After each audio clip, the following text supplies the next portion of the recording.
Paborito ko po kasi. Gusto ko po laging kumakain ito. Masarap po kasi sir eh. Paborito ko nga po, sir eh. Ayaw ko po sana kumain, kaya lang natakam. Napasubo na rin ako. Nabiktima na ba kayo ng fake news? Dahil napakaraming misleading social media contents para lang makakuha ng likes at views. Paano natin malalaman kung alin ang tama at totoo? Yan ang ibabahagi namin sa inyo sa kaalaman ng lahat.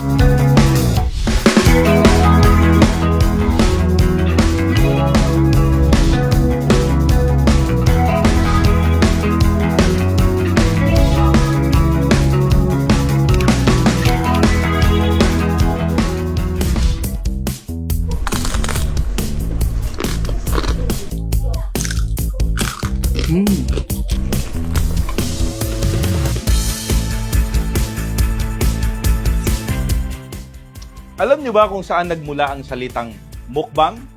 Ito po ay mula sa Korean words na mokda, na ang ibig sabihin ay kumain, at bangsong, to broadcast. Sa madaling salita, kumakain habang nagre-record ng video o kaya ay nagla-livestream. Madami ang gumagawa nito ngayon. Nagpapakita sila ng iba't ibang pagkain tulad ng seafood, gulay, karne, at kung ano-ano pa.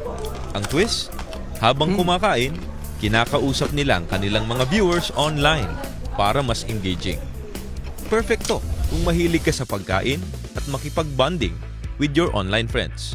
Siguradong nakapanood na kayo nito o baka nasubukan pa ninyo.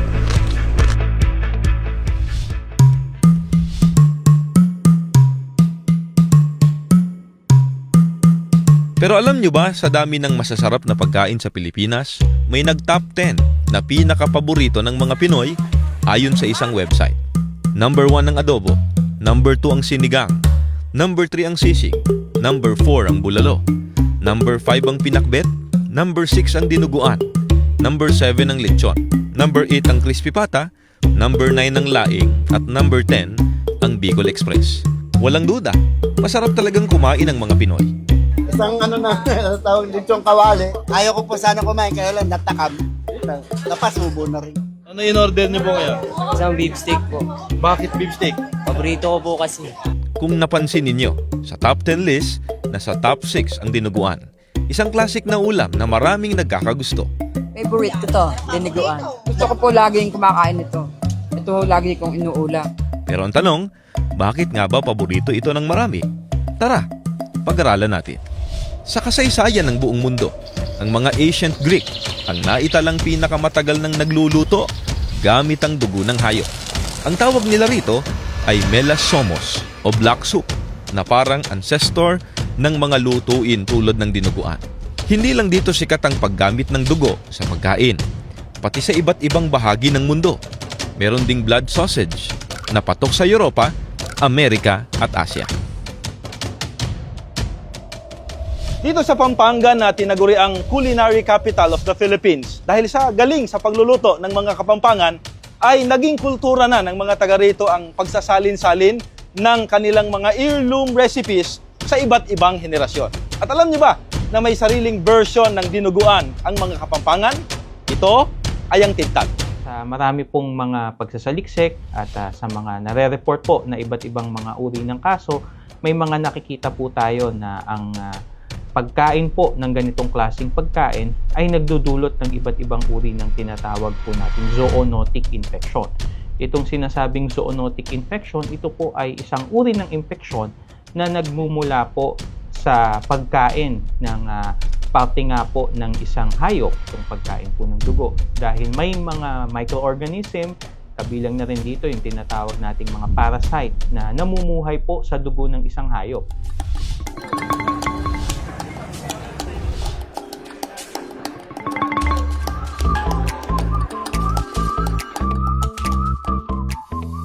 May pabak po. Ano po ito? Nanula po rin yung lutong ulam nyo. Aureni po, menudo, chicken barbecue, titad, bakbit, sarsyadong tilapia ang popong, bistig babi. Oh, nano ping specialty yung yan eh. Ini po, titad, kaya pong manyaman yan. Ay, hali ko po, Iglesia ni Cristo ko po. Ininamo pong Gule, ang pong sarsyadong tilapia. Sige po. Tomato nasi. Nasi po. Sige po.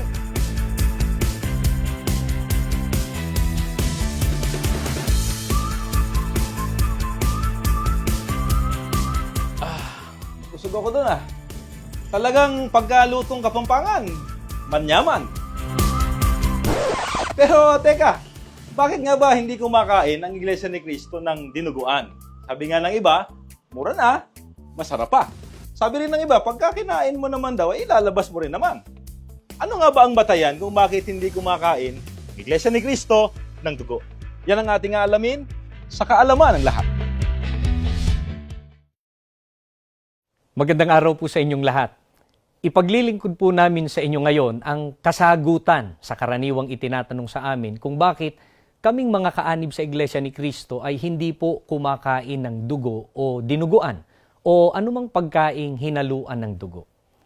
Hindi po namin kinakain ng dugo at ang anumang pagkaing hinaluan ng dugo dahil mahigpit pong ipinagbabawal ng Diyos na kumain yaon. Ganito po ang nakasulat sa Gawa 21:25. Tungkol naman sa mga mananampalatayang hintil, isinulat na namin sa kanila ang aming pasya. Huwag silang kakain ng anumang inihandog sa Diyos-Diyusan, ng dugo at ng hayop na binigti, at huwag makikiapid.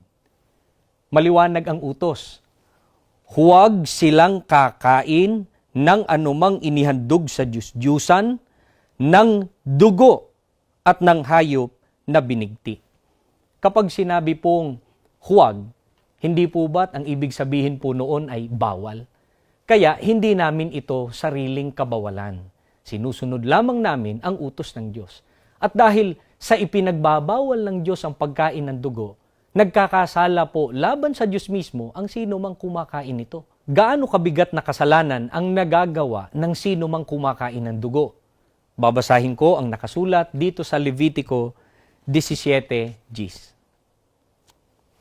Ang sino mang kumain ng dugo ay magiging kalaban ko at ititiwalag sa kapulungan. Napakabigat na kasalanan po sa ating Panginoong Diyos ang pagkain ng dugo, sapagkat ito ay makasisira ng kaugnayan ng tao sa Diyos. Kaya, yung ikinakatwiran ng iba na wala naman daw masama sa pagkain ng dugo, kinain mo, ilalabas mo rin naman, ay hindi po tamang pangangatwiran. Napakasama po kapag nilabag ang ipinagbabawal ng Diyos. Ito po ay kasalanan. Ano pa ang ikinakatwiran ng iba? Masarap naman daw yon. Sandali lang po. Ang tanong ay, kung mo ba masarap ay kakainin na? Hindi ko mo masarap sa panlasa at paningin ng tao ay sapat ng batayan yon at pwede nang kainin. Ano halimbawa? Sa Genesis 3:6, ganito ang nakasulat. Napakaganda sa paningin ng babae ang punong kahoy, at sa palagay niya'y masarap ang bunga nito. Nabuo sa isip niya na mabuti ang maging marunong, kaya't pumitas siya ng bunga at kumain. Kumuha rin siya para sa kanyang asawa at kumain din ito. Alam na natin ang nangyari sa tagpong ito na nang labagin ng unang mag-asawa ang utos ng Diyos ay napahamak sila at nasumpa. Papayag ba kayo? Nasarapan nga sa pagkain pero nalabag naman ang utos ng Diyos at mapapahamak pa. Maidagdag pa natin, paano kung may pinsalang maaring idulot sa kalusugan? Sabi nga ng doktor, maaring sa pagkain ng dugo ay magkaroon ka ng iba't ibang uri ng tinatawag na zoonotic infection. Ang problema ay hindi lang ang kalusugan ang maaring masapanganib, kundi ang lalong mabigat at tiyak na masasapanganib ay ang relasyon o kaugnayan ng tao sa Diyos. Dahil itinuturing na kalaban ng Diyos ang sino mang nasa bayan niya na kumain ng dugo. Kaya hindi tama ang anumang pangangatwiran ng tao sa pagkain ng dugo, sapagkat ang pagkain nito ay paglabag sa utos ng Diyos.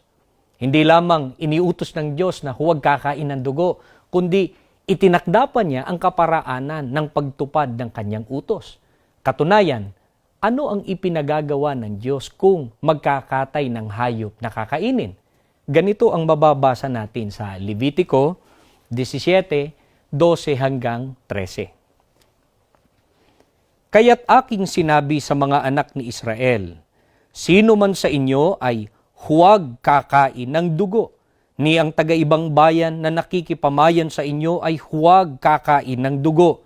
At sino mang tao sa mga anak ni Israel o sa mga taga-ibang bayan na nakikipamayan sa kanila na manghuli ng hayop o ng ibon na makakain, ay ibubuhos niya ang dugo niyaon at tatabunan ng lupa. Maliwanag ang utos. Pag nagkatay ng hayop na makakain, ibubuhos ang dugo niyaon at tatabunan ng lupa. Hindi sinabing iluluto at kakainin. Ang tinutukoy ng pagbabawal sa pagkain ng dugo ay ang itinakda ng Diyos sa kanyang pahayag na ang manghuhuli ng hayop o ng ibon na makakain ay ibubuhos ang dugo niyaon at tatabunan ng lupa. Tandaan natin, ang Diyos ang lumalang sa tao. Kaya siya lamang ang nakababatid kung alin ang pagkain at kung alin ang hindi pagkain. At hindi sapagkat makakain ay pagkain na. Ang dugo ay hindi pagkain at hindi dapat kainin. Ito po ay mahigpit na ipinagbabawal ng Diyos. Ito ang dahilan kung bakit ang mga kaanib sa Iglesia ni Cristo ay hindi kumakain ng dugo o dinuguan at anumang pagkain na may halong dugo. Ngayon ay alam nyo na kung bakit hindi kumakain ng dinuguan ang mga kaanib sa Iglesia ni Cristo. Sana ay nakadagdag ito sa kaalaman ng lahat.